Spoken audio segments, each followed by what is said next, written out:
New Life Fellowship Church and the author of The Deeply Formed Life. The verse of the day is found in John chapter 13, verse 14, and it says, "Now that I, your Lord and teacher, have washed your feet, you should also wash one another's feet."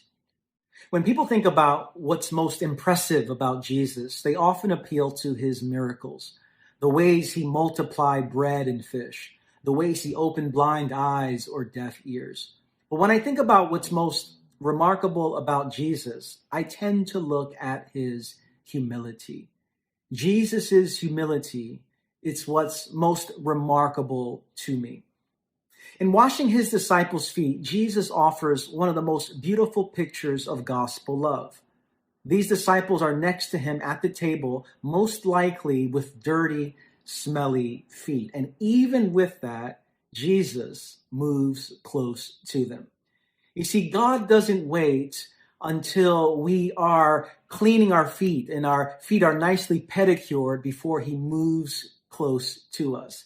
Even with dirty, smelly feet, God moves towards us in great love. And what Jesus does in this passage is he moves towards his disciples, letting them know, I see you in your vulnerability. I see you with your smelly feet. And now that I've shown you this, I'm calling you to be my follower and to do the same.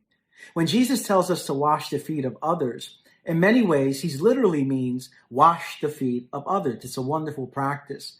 But at the core of it, what this signifies is something else as well. The question is, are we willing to move towards people and engage them in their most vulnerable places?